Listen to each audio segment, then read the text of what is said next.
এই যে তারা বিভিন্ন জায়গায় তদবির বাণিজ্য করছে, পিএসের এত টাকা বেরিয়ে আসছে, শেখ হাসিনার সময় তার পিএসের পিওনের বাবুর্চির টাকা বেরিয়ে আসছে, তো তারা তো তাদেরকে অনুকরণ করছে, ফ্যাসিস্টদের অনুকরণ করছে। বিএনপির মতো দল 5 তারিখের পরে যেই কোনো ধরনের অপরাধের সাথে জড়িত হচ্ছে সাথে সাথে ব্যবস্থা নেওয়া হচ্ছে। যারা ধৈর্য হারা হয়ে যায়, চলে যায়, বুঝতে হবে যে তারা বিএনপিকে ধারণ করে না বা অন্য কোনো উদ্দেশ্য নিয়ে ছাত্রদলে আসতে চায়। ছাত্রদলকে চাচ্চু বলা হয়তো এটা ছাত্রলীগের অভ্যাস ছিল। তো ওনারা যে ছাত্রলীগের সাথে লেজু মেনটেন করে যে রাজনীতি করতেন, তাদের সাথে যে চলা একসাথে, ওই যে বলে না যে সঙ্গ দোষের লোহা জলে ভাসে, তো তাদের সাথে চলার কারণে তাদের ধ্যান ধারণা মন মানসিকতা ধারণ করে।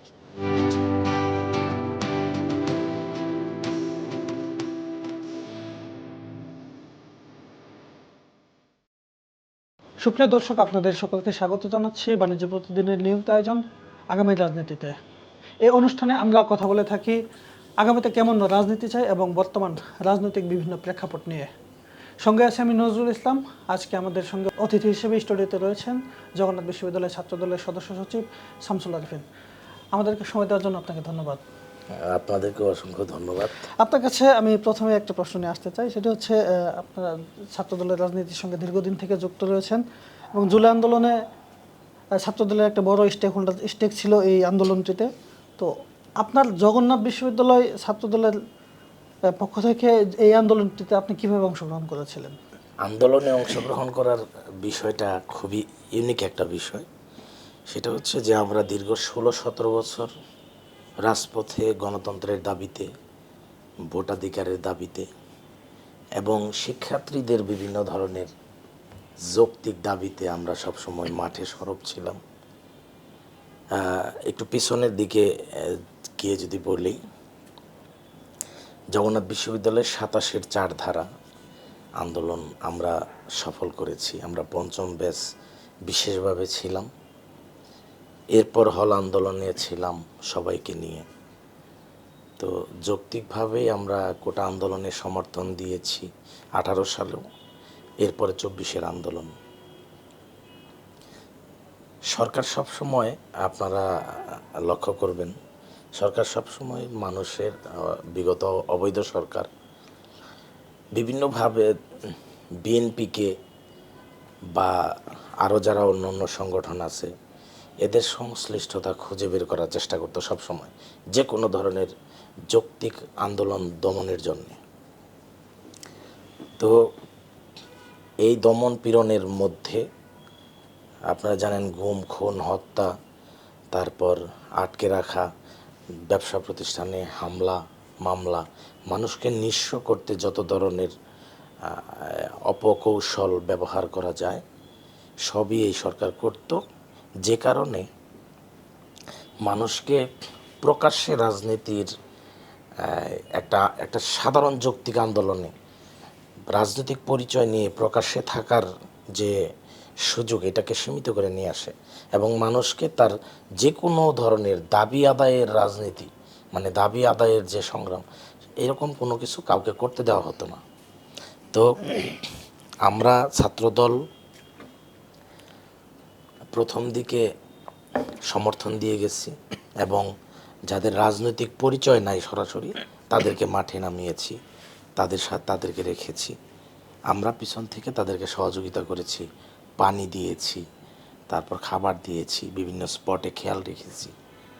এই দেশনায়ক তারেক রহমানের নির্দেশনা এবং কেন্দ্রীয় সংসদের রাকিব ভাই, নাসির ভাই, এইটা কত তারিখ পর্যন্ত ছিল আপনাদের এই মৌন সমর্থনটা? কত তারিখ পর্যন্ত ছিল আর আপনারা সরাসরি রাজপথে নেমেছেন কত তারিখে? আমাদের মৌন সমর্থন মোটামুটি আপনার স্টেজে স্টেজে এসেছে। তো আপনার যখন আন্দোলন শুরু হয়, হাইকোর্টের রিট হয় 4 তারিখ বা এই সময়টা, তারপর 4 জুলাই, তারপর আস্তে আস্তে আন্দোলনটা আগায়, তখন থেকে আমাদের সাধারণ নেতাকর্মী যারা আছে সংশ্লিষ্টতা শুরু হয়। এরপর যতটুকু হয়েছে আপনার 11 তারিখ একটা বিশেষ অংশগ্রহণ আমাদের ছিল। তারপর আপনার 11 তারিখের পরে বড় ধরনের একটা শোডাউন আমরা পল্টনে ছাত্রদল সবাইকে নিয়ে ঢাকা বিশ্ববিদ্যালয়ে যখন হামলা হয়, হামলার পরে বড় ধরনের আমরা শোডাউন দেই এবং শোডাউন দিয়ে হামলার বিভিন্ন ক্যাম্পাসে জগন্নাথ বিশ্ববিদ্যালয়, ঢাকা বিশ্ববিদ্যালয়, আপনার জাহাঙ্গীরনগর বিশ্ববিদ্যালয়, বিভিন্ন বিশ্ববিদ্যালয়ে হামলার প্রতিবাদে ছাত্রদল সামগ্রিকভাবে একটা বড় ধরনের প্রতিবাদ জানায়। এই প্রতিবাদ জানানোর পর থেকে ছাত্রদল প্রকাশ্যে অংশগ্রহণ করা শুরু করে। তো এই প্রকাশ্যে অংশগ্রহণের আগে আপনি দেখবেন 11 তারিখ একটা গুরুত্বপূর্ণ টার্নিং পয়েন্ট আন্দোলনের। জগন্নাথ বিশ্ববিদ্যালয়ে শাহবাগ মোড়ে গিয়ে যোগ দেয়, তখন আন্দোলন একটা নতুন গতি পায়। এরপর তো ওই যে বিভিন্ন ধরনের হামলার মাধ্যমে দমনের চেষ্টা করে এই আন্দোলনটিকে। যখনই দমনের চেষ্টা করে তখন ছাত্রদল একদম প্রত্যক্ষভাবে নেমে গিয়ে সর্বাত্মক সহযোগিতা শুরু করে। তো এরপর আপনার সামগ্রিকভাবে হলে হলে এবং শাহবাগে, জাহাঙ্গীরনগর বিশ্ববিদ্যালয়, জগন্নাথ বিশ্ববিদ্যালয় অংশগ্রহণ, এর আগে দেখেছেন 0 পয়েন্টে অংশগ্রহণ করতো জগন্নাথ বিশ্ববিদ্যালয়। আমরা সব জায়গায় সর্বাত্মক ছাত্রদল সহযোগিতা করত। আমরা এমন হয়েছে যে জগন্নাথ বিশ্ববিদ্যালয়ের যে আন্দোলন, সেখানে আমরা সকালে আন্দোলন করেছি, বিকালে আবার কেন্দ্রীয় আন্দোলনের সাথে যুক্ত হয়েছি। আমাদের শরীরের যত সক্ষমতা ছিল বা আছে আমরা সর্বোচ্চ ব্যবহার করেছি এবং এটা বিরামহীন, ক্লান্তিহীনভাবে আমরা অংশগ্রহণ করেছি। আপনাকে একটা মজার ঘটনা বলি, একই সাথে মজার একই সাথে কষ্টের আর কি। সেটা হচ্ছে যে 5 আগস্ট যখন গণভবনমুখী হয়, চূড়ান্তভাবে আপনার ফ্যাসিস্ট আওয়ামী লীগের পরাজয় ঘটে, তখন আমি এমন হয়েছে যে একটু বিমর্ষ হয়ে গেছি। শরীর এমন দুর্বল হয়েছে, মানে চূড়ান্ত বিজয়ের পর শরীর এমন দুর্বল হয়েছে, শরীর আর চলে না। তখন বুঝতে পারছি যে আসলে কী পরিমাণ পরিশ্রম করছি। পা ব্যথা হয়ে যেত, পায়ের তালু গুড়ালি ব্যথা হয়ে যেত। তো আমরা পুরান ঢাকায় যেতাম, ওইখানে আন্দোলন করতাম, আবার পুরান ঢাকা থেকে হেঁটে রিক্সা বা নামতাম, রিক্সা যেতাম, সতর্কতা অবলম্বন করতাম। এইখানে কেন্দ্রীয়ভাবে শাহবাগে অংশগ্রহণ করতাম, শহীদ মিনারে অংশগ্রহণ করতাম। তো এই সময়টা আসলেও অত্যাচার নিপীড়নটা চারদিকে ভাগাভাগি হয়ে যায়। তো সাধারণ শিক্ষার্থীদেরকে ছাত্রদল, ছাত্র শিবির, অন্যান্য সংগঠন, তারপরে সবাইকে যখন দমন করতে হয় তখন তো মনোযোগ চারদিকে চলে যায়। তো এই জন্যে ছাত্রদলের আন্দোলনের একটা বিশেষ অভিজ্ঞতা ছিল বিগত 16-17 বছরে, যে কারণে ছাত্রদল খুব অনায়াসে আন্দোলনে ভালো ভূমিকা রাখার সুযোগ পেয়েছে এবং ভালো ভূমিকা রেখেছে।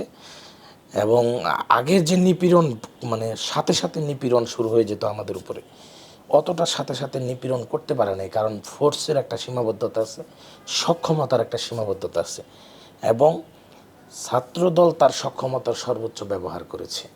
আর এই আন্দোলনের সফলতার দিকে যাওয়ার আমি মনে করি এটা একটা অনেক বড় ঘটনা এবং আমাদের আন্দোলনের সম্পৃক্ততার সুযোগের এবং সর্বোচ্চ সদ্ব্যবহার করার এটা একটা আর কি অবস্থা আর কি। সম্প্রতি দেখেছি যে আপনার নিজের বিশ্ববিদ্যালয়ে ছাত্রদলের কেন্দ্রীয় সভাপতি রাকিব ভাই উনি গিয়েছিলেন এবং ছাত্র শিবিরের সভাপতির ছাত্রত্ব নিয়ে তিনি প্রশ্ন তুলেছেন। এর পরপরই আমরা সামাজিক যোগাযোগ মাধ্যম সহ বিভিন্ন জায়গায় দেখেছি, প্রতিক্রিয়া দেখেছি যে আসলে ছাত্রদলের যিনি সভাপতি তার ছাত্রত্ব আছে কিনা, কোন প্রেক্ষাপটে তিনি সেটা বলেছেন, আপনার কি মনে হয়? এটা হচ্ছে যে ছাত্রত্বের বিষয়টা হচ্ছে যে আজকে যার ছাত্রত্ব চলে গেছে, অনার্স এবং মাস্টার্স, আমরা তো ছাত্রত্ব বলতে এই জিনিসটাকেই বুঝি। তো অনার্স মাস্টার্স শেষ হয়ে যাওয়ার পরে কেউ এমফিল করে, পিএইচডি করে। তো এই হচ্ছে ছাত্রত্বের প্যাটার্ন বাংলাদেশের প্রেক্ষাপটে। তো এই প্রেক্ষাপটে যখন তার কারো ছাত্রত্ব, স্বাভাবিক ছাত্রত্ব শেষ হয়ে যায়, তারপর বিভিন্নজন বিভিন্ন জায়গায় এমফিল করে, মাস্টার্স করে, অন্য বিশ্ববিদ্যালয়ে চলে যায়, এরকম বিশ্ববিদ্যালয় থেকে ইয়ে করে। তো বিষয় হচ্ছে যার ছাত্রত্ব 5 বছর আগে চলে গেছে আর যার ছাত্রত্ব 4 বছর বা 3 বছর আগে চলে গেছে, মানে নিয়মিত শিক্ষার যে ধারা সেটা, এখানে কিন্তু এই লোকগুলোর মধ্যে এবং সদ্য আগামীকাল যার ছাত্রত্ব চলল মানে অনার্স মাস্টার্স কমপ্লিট হয়ে গেছে, তো এদের কিন্তু কার্যত কিন্তু এরা সবাই রেগুলার ছাত্র না, কিন্তু বিষয় হচ্ছে যে এইটাকে বড় করে দেখানোর কোনো সুযোগ নেই। তো ছাত্রত্ব আমাদের রাকিব ভাইয়ের চেয়ে খুব বেশি জুনিয়র কিন্তু আপনার কেন্দ্রীয় শিবিরের কেন্দ্রীয় সভাপতি না। তো এই জন্যে এই অবান্তর প্রশ্নটা মানে ছাত্রত্ব নিয়ে চাচ্চু বলা বা এই জাতীয় অবান্তর অনুসরণগুলা ছাত্রলীগ থেকে করতেছে। কারণ ছাত্রদলকে চাচ্চু বলা হয়তো এটা ছাত্রলীগের অভ্যাস ছিল। তো ওনারা যে ছাত্রলীগের সাথে লেজু মেনটেন করে যে রাজনীতি করতেন, তাদের সাথে যে চলা একসাথে ওই যে বলে না যে সঙ্গ দোষে লোহা জলে ভাসে, তো তাদের সাথে চলার কারণে তাদের ধ্যান ধারণা মন মানসিকতা ধারণ করে। আর আরেকটি বিষয় আমি মনে করি যে ছাত্রত্ব নিয়ে মানে আমাদের তো ছাত্রদল একটি বড় সংগঠন, রাজনীতিতে অভিজ্ঞতার একটা বড় প্রয়োজন রয়েছে, সহনশীলতার প্রয়োজন রয়েছে। তো সেক্ষেত্রে পরিপক্কতার ব্যাপার রয়েছে। ছাত্রদল সবসময় চেষ্টা করে যারা ধৈর্য সহ্য সবাইকে সমান রাজনীতি করার সুযোগ দিতে পারবে এই ধরনের ছেলেপেলেকে রাজনীতিতে আমাদের সুযোগ দেওয়া হয় বেশি। তো সেক্ষেত্রে একটু বয়স যাদের বেশি হয় তারা মূলত সহনশীলতার জায়গায় পরীক্ষায় উত্তীর্ণ হয়, কষ্ট করে পরিশ্রম করে রাজপথে থাকে, সবাইকে সুযোগ দেওয়ার চিন্তা ভাবনা থাকে যারা পরিশ্রম করে। আরেকটি বিষয় হচ্ছে যে অনুপ্রবেশের যে ব্যাপারটা, দীর্ঘদিন একটা জায়গায় পরিশ্রম করতে করতে কিন্তু যারা ধৈর্যহারা হয়ে যায় চলে যায়, বুঝতে হবে যে তারা বিএনপিকে ধারণ করে না বা অন্য কোনো উদ্দেশ্য নিয়ে ছাত্রদলে আসতে চায়। কিন্তু আমাদের ছাত্রদলের একটা ইউনিক দিক হচ্ছে বয়স বেশি হওয়ার কারণে অনুপ্রবেশের সুযোগটা খুবই কম, সীমিত। তারপরেও তো দেখেছি আমরা যে ঢাকা বিশ্ববিদ্যালয়ের ছাত্রদলের ওইখানেও শিবিরের সম্পৃক্ততা রয়েছে বলে অভিযোগ আমরা পেয়েছি। এইটা তো একটা বিচ্ছিন্ন ঘটনা কিন্তু উদাহরণ হতে পারে না। তো বিচ্ছিন্ন ঘটনার মাধ্যমে দু একজন হতে পারে। আমাদের ছাত্রদলের সবচেয়ে ইউনিকনেস হচ্ছে অভিজ্ঞতা এবং আপনার দীর্ঘদিন পরিশ্রম করে একটা পদ পেতে হয়, যে কারণে সেই পদের প্রতি এবং শ্রদ্ধাশীল থাকে, পার্টির প্রতি শ্রদ্ধাশীল থাকে এবং অভিজ্ঞতার মাধ্যমে সহনশীলতার প্রকাশ ঘটে এবং সবাইকে সুযোগ দেওয়ার জন্য রাজনীতিতে গ্রুপ উপগ্রুপ যারা থাকে সবাইকে সুযোগ দেওয়ার মন মানসিকতা তৈরি হয়। এটা খুব একটা ইউনিক একটা দিক আমি মনে করি। আমি ব্যক্তিগতভাবে চাই, যেহেতু ছাত্র রাজনীতি বাংলাদেশে জন্ম হয়েছে ছাত্র রাজনীতি দিয়ে, আমি ব্যক্তিগতভাবে চাই যে যারা নিয়মিত ছাত্র আছে তারাই ক্যাম্পাসগুলোতে ছাত্র রাজনীতিতে থাকুক। আপনি কি চান? এটা হচ্ছে আমরাও তো সবসময় চাই যে সব কিছু একটা ধারাবাহিক প্রক্রিয়ায় ঘটুক, কিন্তু আপনারা জানেন যে বিগত 16-17 বছর ফ্যাসিবাদ বিরোধী যে আন্দোলন হয়েছে, এই আন্দোলনটা এমন একটা সিস্টেমে হয়েছে যে আসলেও আমরা একটা আবেগ একটা দীর্ঘ একটা আবেগ নিয়ে রাজনীতিটা করেছি। তো কীরকম আবেগ, আমরা ফ্যাসিবাদের বিদায় করব, গণতন্ত্র পুনঃপ্রবর্তন করব, নানান দেশের নানান মত, দেশ বাঁচাতে ঐক্যমত, আমরা ঐক্যমতের রাজনীতি করব, বহুমতের চর্চা করব, জিয়া রহমানের বহুদলীয় গণতন্ত্রের যে ধারণা এটার চর্চা করব। এই করতে করতে আমাদের কখন যে দীর্ঘ সময় চলে গেছে এবং আমরা যে এই আন্দোলন সংগ্রামের সাথে থেকে কখন আমাদের এত সময় চলে গেছে আমরা নিজেরাও বুঝতে পারিনি। তো আমাদের যে এতগুলা ছেলেপেলে সাংগঠনিক ধারায় রয়েছে এবং সাংগঠনিক ধারার মাধ্যমে রাজনীতি করছে, আপনারা জানেন যে সরকারের নিপীড়ন নিষ্পেষণের কারণে আমাদের কমিটিগুলো করতে অনেক কষ্ট হতো, বিভিন্ন সময় ঝামেলা হতো, কষ্ট হতো আর কি। তো তার মাধ্যমে আমরা যে এই যে একটা যুব সমাজের যে সমন্বয়, এতগুলো যুবশক্তি যারা রাজনীতি করেছে, ফ্যাসিবাদ বিরোধী স্বপ্নকে ধারণ করেছে, গণতন্ত্রের উত্তরণের সংগ্রামকে ধারণ করেছে, এদেরকে রাজনৈতিক ধারায় এবং সাংগঠনিক ধারায় আনার জন্যে আমি মনে করি এদেরকে কাজে লাগাতে হবে এবং কমিটির মাধ্যমে কাজে লাগাতে হবে। সেক্ষেত্রে হয়তো কিছুদিন সময় লাগতে পারে যে একদম নিয়মিততে আনতে, কিন্তু আপনাদের কি আমি মনে করি যে এটা সদিচ্ছাটা আছে ছাত্র আমাদের এই সদিচ্ছা তো অবশ্যই আছে। আমাদের কেন্দ্রীয় সংসদে এমনকি বিভিন্ন বিশ্ববিদ্যালয়ে আপনারা দেখবেন যে আমরা সমন্বয় করেছি নবীন মানে নতুনদের সাথে পুরাতনদের সমন্বয় করেছি এবং এটা একটা চমৎকার সমন্বয় হয়েছে। জগন্নাথ বিশ্ববিদ্যালয়ে দেখবেন যে আমাদের 9-10 সেশনও আছে, 22-23 সেশনও কমিটিতে আছে। তো এটা একটা অপূর্ব সমন্বয় হয়েছে। আমি মনে করি যে এই দীর্ঘদিন রাজপথে যারা দাবি আদায়ের আন্দোলন করেছে, এরকম ছেলেপেলে আমাদের যারা নিয়মিত ছিল তারা আছে, আমরা আছি, সকলে মিলে একটা অপূর্ব সমন্বয় হয়েছে। এই সমন্বয়ের মধ্য দিয়ে আমাদের অভিজ্ঞতা কাজে লাগছে এবং সাইকোলজি বুঝতে আমাদের সহজ হচ্ছে। আমি মনে করি যে এটা একটা সুন্দর রাজনৈতিক কর্মপরিবেশ তৈরি হয়েছে। ফেসবুকে ওই জুলাই আন্দোলনের সময় আমরা দেখেছি লাল প্রোফাইল নিয়ে একটা বিশাল আলোড়ন তৈরি হয়েছিল সেই সময়। তো আন্দোলনের গণঅভ্যুত্থানের 1 বছর পর এসে এই লাল প্রোফাইল করার নেপথ্য থেকে মাস্টার মাইন্ডকে এগুলো নিয়ে মিশ্র প্রতিক্রিয়া আসছে। ছাত্র শিবির, ছাত্রদল দুইটি সংগঠনই দাবি করছে যে এই প্রোফাইল লাল করার পেছনে হচ্ছে তারাই এই আইডিয়াটা ধারণ করেছিল। আসলে নেপথ্যের কাহিনীটা কি?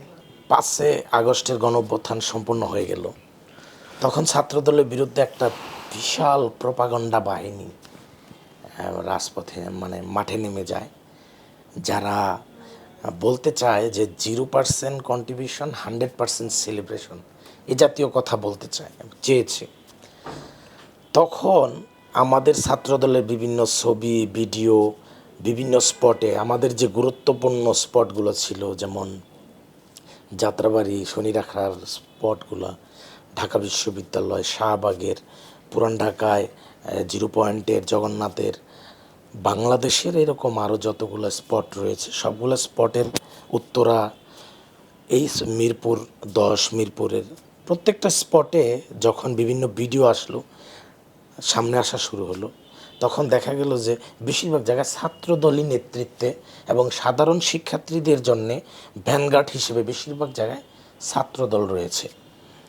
তো এটা আমরা বলতে চাই না বা আর সামনে আনলে, যখন আমাদেরকে এইভাবে চাপানো হলো যে আমরা আসলেও 0% কন্ট্রিবিউশন, তখন আমাদের আসলেও কন্ট্রিবিউশন কতটুকু দেশবাসীকে জানানোর অধিকার আমাদের রয়েছে এবং আমরা সেই জায়গা থেকে জানিয়েছি।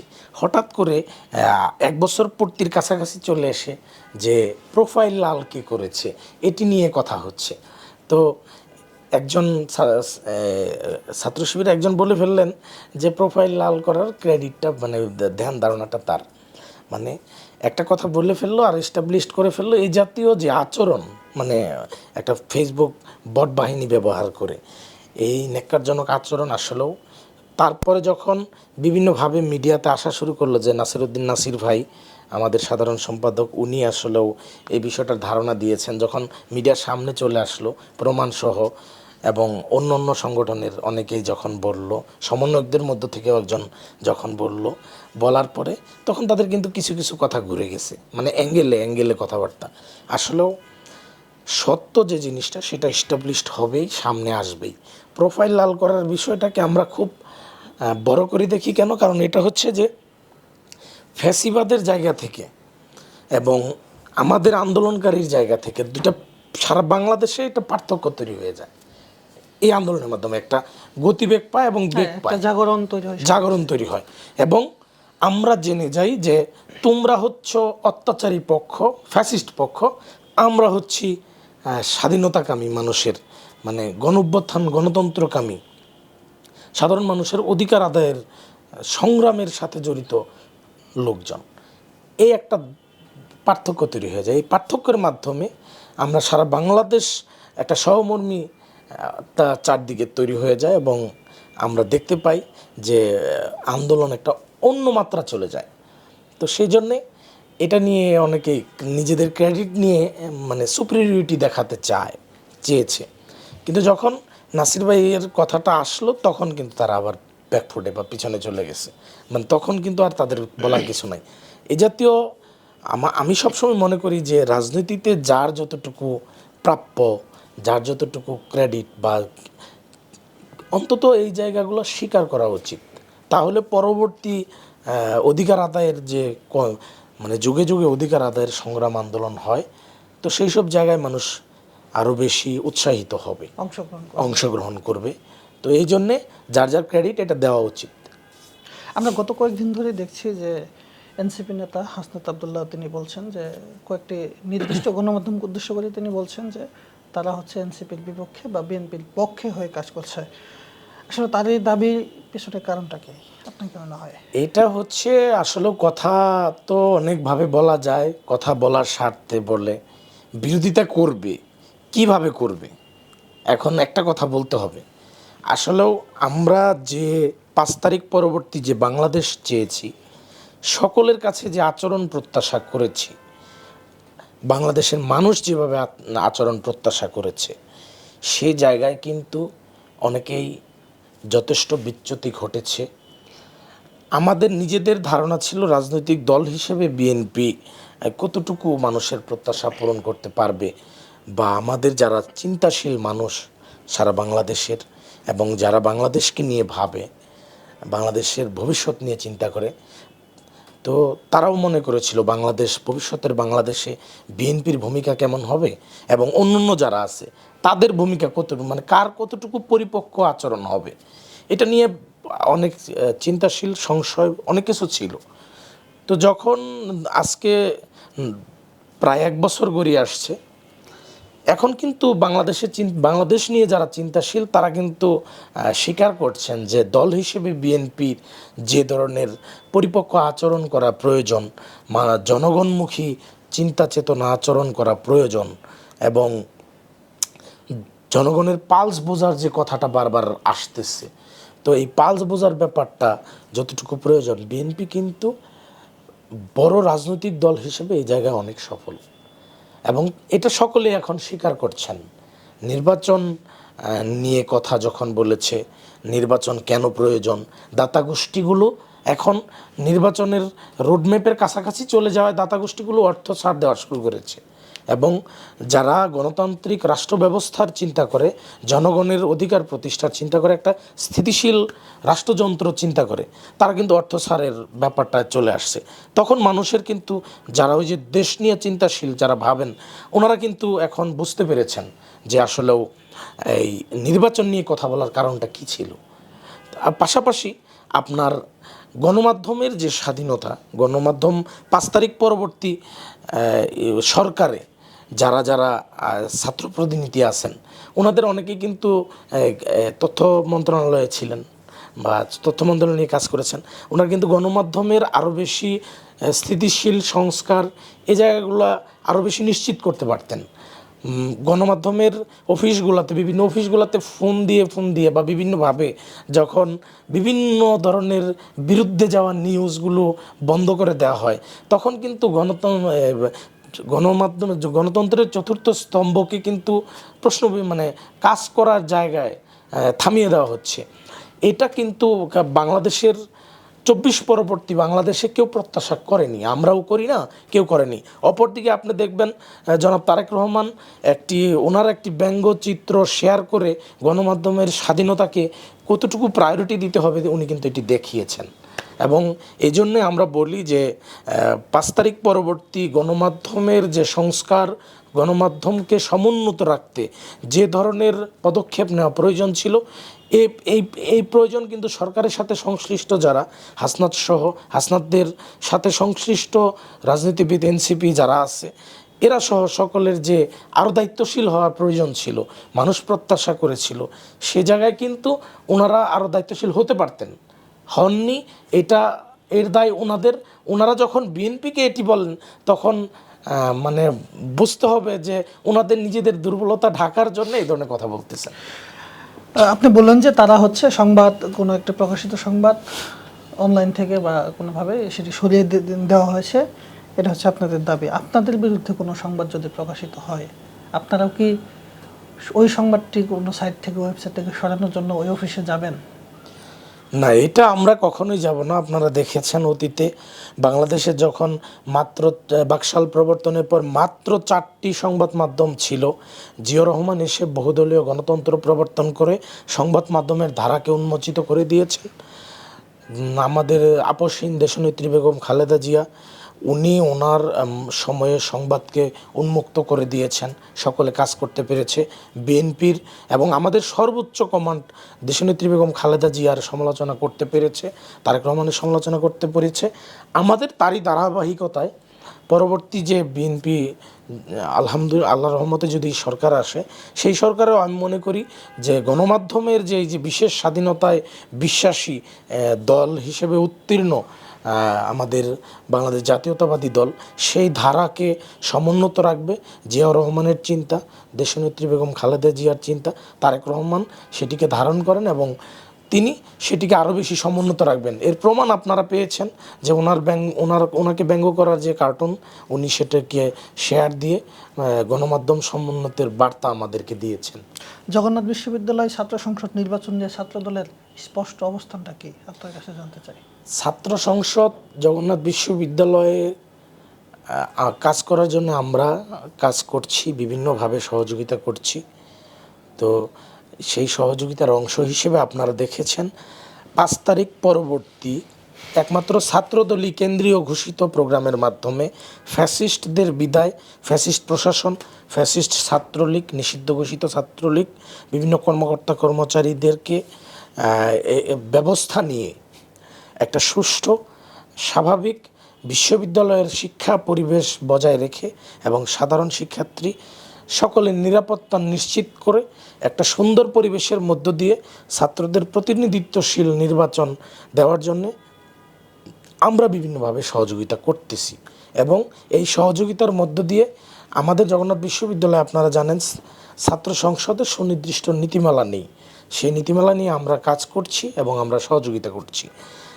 আশা করি যে এগুলো যখন ফ্যাসিস্টদের বিচার হবে এবং বিভিন্ন জায়গায় ক্যাম্পাসগুলোতে তো আসলেও ফ্যাসিস্টরা সবচেয়ে বেশি করাল থাবা দিয়েছিল, তো সেই থাবাকে মোকাবেলা করে একটা ছাত্রবান্ধব পরিবেশ বজায় রেখে যখন আমরা সাধারণ শিক্ষার্থীদেরকে ছাত্র প্রতিনিধি নির্বাচনের ব্যবস্থা করে দিব, আমরা মনে করি তখন আমরা সবচেয়ে বেশি সার্থক হবে। আমরা দেখেছি যে এই আন্তর্জাতিক গণমাধ্যম বিবিসি একটা রিপোর্ট করেছে, সেখানে তারা বলেছে যে সাবেক যিনি প্রধানমন্ত্রী ছিলেন তিনি সরাসরি নির্দেশনা দিয়েছিলেন যে মরণাস্ত্র ব্যবহার করার জন্য এবং সরাসরি গুলি করার জন্য পুলিশকে নির্দেশনা দিয়েছে। তো এরপরেও আপনারা এই আওয়ামী লীগের অবস্থান নিয়ে আপনাদের অবস্থানটা কি? এটা হচ্ছে যে আমাদের এই আন্তর্জাতিক গণমাধ্যমের আলোকে আমাদের মাননীয় মহাসচিব বলেছেন যে ফ্যাসিস্ট সরকারের যারা সংশ্লিষ্ট সবাইকে বিচারের আওতায় আনতে হবে। সারা বাংলাদেশে আপনারা যখন দেখবেন যে বিভিন্ন মামলা, ফ্যাসিস্টদের দোসরদের বিরুদ্ধে ব্যবস্থা নেওয়া, বেশিরভাগ মামলায় কিন্তু আমাদের বিএনপির নেতাকর্মী এবং ক্ষতিগ্রস্ত পরিবারগুলো মামলাগুলো করেছেন। আমরা আশা করি যে অতি দ্রুত এবং বিচারের যে প্রক্রিয়া চলছে এটি চলমান থাকবে এবং যারা এখনও বিচারের আওতায় এবং মামলার আওতায় আইনের আওতায় না আসেনি তাদেরকে আইনের আওতায় আনা হবে। আইনের আওতায় আনার মাধ্যমে বাংলাদেশে বিচার ব্যবস্থাকে আরও শক্তিশালী করে, বিচার ব্যবস্থার যে সংস্কারের প্রস্তাবগুলো রয়েছে সেগুলো সংস্কার করে বিচারকে আরও বেশি স্বচ্ছ এবং মানবিক সমুন্নত করে আমরা বিচারের প্রক্রিয়া এগিয়ে যাব। আপনারা জানেন যে একজন অপরাধীর অপরাধ নিশ্চিত করাও কিন্তু এক ধরনের মানবিকতা।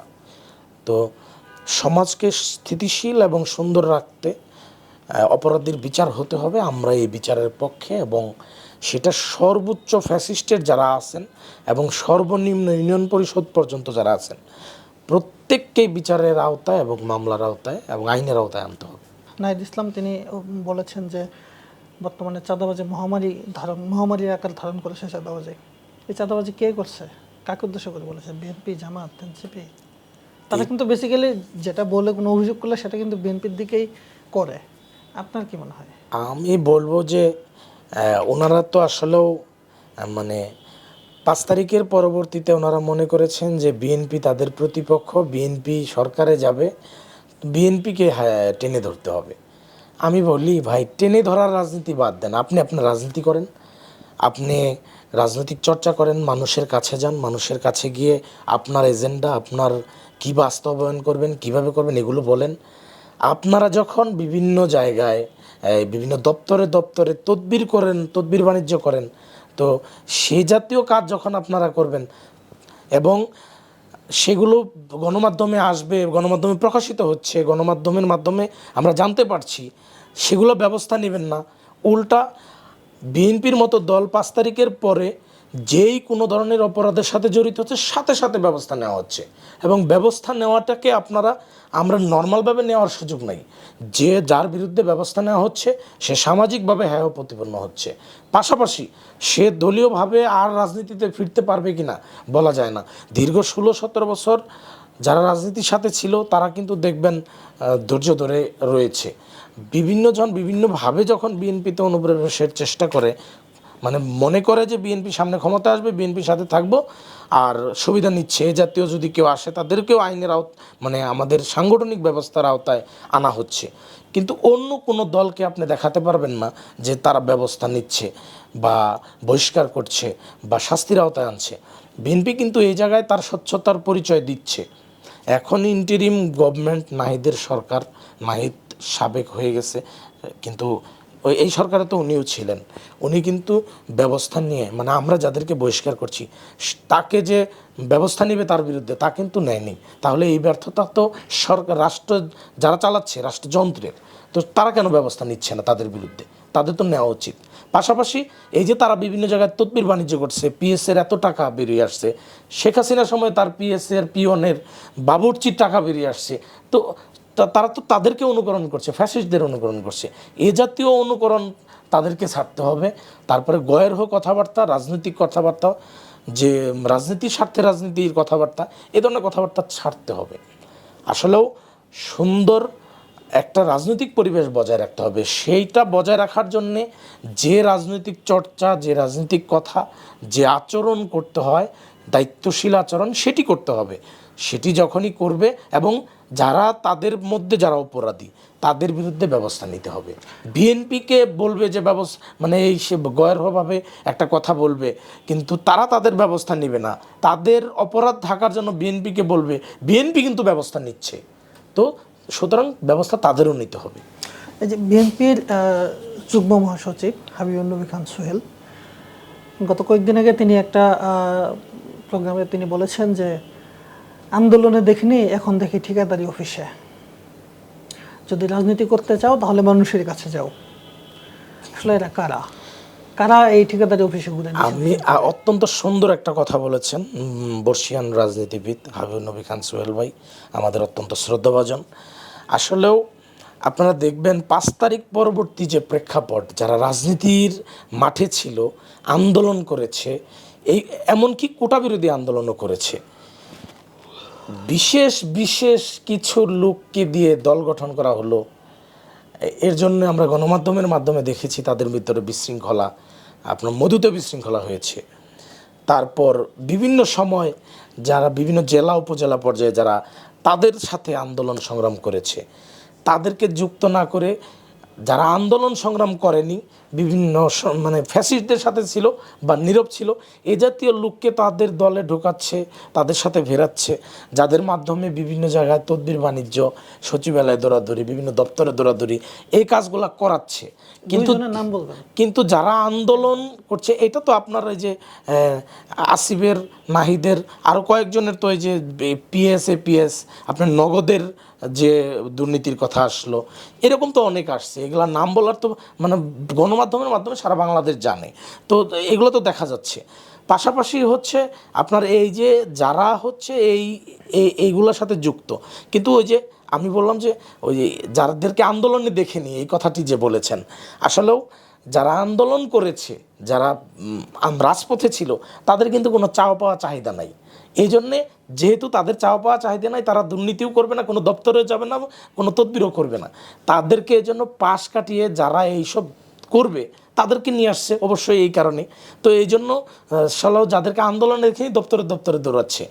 আমি মনে করি যে ওনাদের উচিত ছিল যারা বিভিন্ন জায়গায় প্রাইভেট বিশ্ববিদ্যালয় সহ জগন্নাথ বিশ্ববিদ্যালয়, জাহাঙ্গীরনগর বিশ্ববিদ্যালয়, অন্য সকল বিশ্ববিদ্যালয় যারা আন্দোলন করেছে, যারা তাদের সাথে ছিল, তাদেরকে মাইনাস না করে গুটি কয়েকজনের মধ্যে রাজনীতি কক্ষিগত না করে সকলের সমান অংশগ্রহণ যদি করত, তাহলে কিন্তু এই ধরনের কথা বলার সুযোগ ছিল না। তারা এটা করেনি কেন? কারণ তাদের স্বার্থ ছিল বা স্বার্থ সংশ্লিষ্ট ব্যাপার অবশ্যই রয়েছে। রাজনীতি কিন্তু একা করার জিনিস না, পরিবার একার না, পরিবারের পরে সমাজও একার না, রাষ্ট্র ব্যবস্থা তো অনেক বড় বিষয়, এটা তো একার নাই। তো সেজন্যে রাষ্ট্র ব্যবস্থা যেহেতু অনেক বড় বিষয়, মনটাকে বড় করতে হবে, রাজনীতির জন্য সকলকে অংশগ্রহণ করার সুযোগ দিতে হবে। আজকে যাদেরকে রাজনীতি, তাদের সাথে যারা রাজনীতি করতে চেয়েছে, আন্দোলনে ছিল, রাজপথে ছিল, তাদেরকে না রেখে যাদেরকে আন্দোলনে দেখা যায়নি তাদেরকে নিয়ে এসে মূলত হচ্ছে ওই যে দপ্তরে দপ্তরে পাঠাচ্ছে, এই জাতীয় আচরণ থেকে বেরিয়ে আসতে হবে। আমি মনে করি হাবিব নবী খান সোহেল ভাই অত্যন্ত সুন্দরভাবে এই কথাটি বলেছেন। আমরা দেখেছি যে বাংলাদেশ জামায়াতে ইসলামীর যে ছাত্র সংগঠনটি রয়েছে, ইসলামী ছাত্র শিবির, এর মধ্য থেকে যারা ভালো কথা বলে, ভালো পড়াশোনা জানে, তাদেরকে সামনে নিয়ে আসা হচ্ছে এবং বিভিন্ন জায়গায় তাদেরকে রিপ্রেজেন্ট করা হচ্ছে, এটা দলীয়ভাবেও করা হচ্ছে। তো ছাত্রদল থেকেও তো অনেক মেধাবী তরুণ নেতৃত্ব আসছে, বা বিএনপি পরিবারে অনেক তরুণ নেতৃত্ব রয়েছে, বা অনেক তরুণ আছে, মেধাবীরাও রয়েছে। তো তাদেরকে কেন সামনে আনা হচ্ছে না? এটা আমাদের তো তরুণ যারা রয়েছে সামনে আসছে, মীর হেলাল আসছে, তারপর আপনার ডক্টর মাহাদি আমিন আছে, আমাদের বর্ষিয়ান রাজনীতিবিদ ডক্টর মঈন খান, ওনার মেয়ে আছে, আমাদের শ্রদ্ধেয় জুবাইদা রহমান আছে, আমাদের এই আব্দুল্লাল নোমানের চিটাগাং, ওনার ছেলে আছে সাইদ নোমান সাহেব, উচ্চশিক্ষিত একজন লোক। আমাদের এরকম যারা তরুণদেরকে প্রতিনিধিত্ব করে এরকম অনেক লোক রয়েছে। আমাদের জোটের সাথে আছে আন্দালি প্রমাণ পার্থ, যথেষ্ট তরুণ এবং আমাদের জনগণের প্রতি প্রতিশ্রুতিশীল। আমাদের সাবেক যে নেতৃবৃন্দ রয়েছে, আমাদের বকুল ভাই রয়েছে, রকিবুল ইসলাম বকুল ভাই একজন প্রতিশ্রুতিশীল রাজনীতিবিদ। আমাদের ছাত্র নেতৃবৃন্দ হাবিব নবী খান সোহেল ভাই রয়েছেন, আমাদের রাজীব ভাই রয়েছেন, আমাদের তরুণ রাজনীতির আইডল বর্তমান সময়ে নাসিরউদ্দিন নাসির ভাই, উনিও যথেষ্ট রাজপথ, পাশাপাশি শিক্ষা, সব জায়গায় ওনার যথেষ্ট অংশগ্রহণ রয়েছে। আমরা মনে করি যে বাংলাদেশের নিপীড়নের ভূখণ্ডের থেকে যারা রাজনীতি করেছে, যারা পড়াশোনা করেছে, তারাই হচ্ছে সর্বোচ্চ মেধাবী। যারা বাংলাদেশের দুঃসময়ে বাংলাদেশে ছিল, ফ্যাসিবাদের রক্তচক্ষুকে উপেক্ষা করে বাংলাদেশের রাজপথে ছিল, পড়াশোনা করেছে, এর চেয়ে বড় মেধাবী আমি মনে করি না কেউ হতে পারে। দু একজনকে টেনে যখন দেখানো হয় যে আইডল, কিন্তু তারা আসলেও একটা সার্টেন টাইম কোথায় ছিলেন, রাজপথ ছেড়ে কোথায় ছিলেন আপনি তাদেরকে দেখান। তাদের তো তারা তো আসলেও বাংলাদেশের জনগণের পালসের সাথে, প্রতিশ্রুতির সাথে ছিলেন না। হঠাৎ করে 5 তারিখের পর আসলে কিন্তু অনেক সময় বেমানান লাগে, আমার কাছে বেমানান লাগে, অনেকের কাছেই বেমানান লাগে। বাংলাদেশের তরুণ রাজনীতির যে আইডল, আমি মনে করি যারা রাজপথে ছিল, যারা রাজপথে কাজ করেছে, আন্দোলন করেছে, সংগ্রাম করেছে, তারাই আমাদের তরুণদের অনুপ্রেরণা, তারাই আমাদের শিক্ষা। শিক্ষা কিন্তু একটা সামগ্রিক বিষয়, শিক্ষা কিন্তু শুধু সার্টিফিকেট অর্জন এটি কিন্তু শিক্ষা নয়। শিক্ষা হচ্ছে আমাদের জীবনমুখী আচরণ, জীবনমুখী আচরণের যে সিদ্ধান্ত নেওয়ার ক্ষমতা, সেই ক্ষমতাই হচ্ছে শিক্ষা। আপনারা দেখেছেন যে জগন্নাথ বিশ্ববিদ্যালয় তার অধিকার আদায়ে মার্চ টু যমুনায় গিয়েছে, সেখানে কিন্তু আমাদের বিভিন্ন অভিজ্ঞতার প্রেক্ষাপটে সিদ্ধান্ত নিতে হয়েছে, যে সিদ্ধান্ত আমাদেরকে ওই মাঠ থেকেই নিতে হয়েছে। এটাই কিন্তু আমাদের শিক্ষা। তো রাজনীতিতে সামাজিক শিক্ষা, রাজনৈতিক শিক্ষা, জীবনের শিক্ষা, পড়াশোনা আমরা যা করি, আমাদের বইয়ে যা বলা হয়, এটা কিন্তু জীবনের কথাই বলা হয়। আমাদের বিভিন্ন জীবন চলার পথে যে সমস্যা, সেই সমস্যার সমাধানের কথাই কিন্তু শিক্ষায় বলা হয়।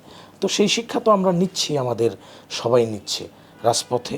উচ্চতর শিক্ষার যে বিষয়, আমাদের দলে অনেক উচ্চশিক্ষিত লোক রয়েছে। আমাদের এই দক্ষিণের জনতার মেয়র ইশরাক ইঞ্জিনিয়ারিং পড়ে এসেছে বিলেত থেকে। তো এরকম আমাদের মোটামুটি সবাই শিক্ষিত, সবাই আইডল। দু একজনকে আমরা সামনে আনার কোনো বিষয় না, আমাদের সবাই আইডল আমি মনে করি। বাণিজ্য প্রতিদিনের নিয়মিত আয়োজনে আপনাকে ধন্যবাদ। পরবর্তীতে আবার অন্য কোনো বিষয়ে আপনার সঙ্গে আবার আলোচনা করব, আবার আগামী তরুণদের রাজনীতি নিয়ে আপনার সঙ্গে কথা বলবো। আমাদেরকে সময় দেওয়ার জন্য আপনাকে ধন্যবাদ। অসংখ্য ধন্যবাদ বাণিজ্য প্রতিদিনকে এবং যারা কলাকুশলী আছেন আপনাকে সহ সবাইকে অসংখ্য ধন্যবাদ এত সুন্দর একটি আয়োজনের জন্যে। এবং আমি মনে করি যে আপনাদের এই আয়োজনের মধ্য দিয়ে আমাদের দেশ, জাতি এবং গণতান্ত্রিক উত্তরণে বহুমতের যে ধারা, সেই ধারায় একটা বড় সহায়ক ভূমিকা পালন করবে বলে আশাবাদ ব্যক্ত করি। ধন্যবাদ আপনাদের সবাইকে। সুপ্রিয় দর্শক, এতক্ষণ আমাদের সঙ্গে থাকার জন্য আপনাদেরকে ধন্যবাদ। সাথে ছিলাম আমি নজরুল ইসলাম এবং অতিথি হিসেবে আমাদের স্টুডিওতে ছিলেন জগন্নাথ বিশ্ববিদ্যালয়ের ছাত্রদলের সদস্য সচিব শামসুল আরেফিন। আগামীতে অন্য কোনো অতিথি নিয়ে আবার আপনাদের সামনে হাজির হব। সে পর্যন্ত সুস্থ থাকুন, ভালো থাকুন। আল্লাহ হাফেজ।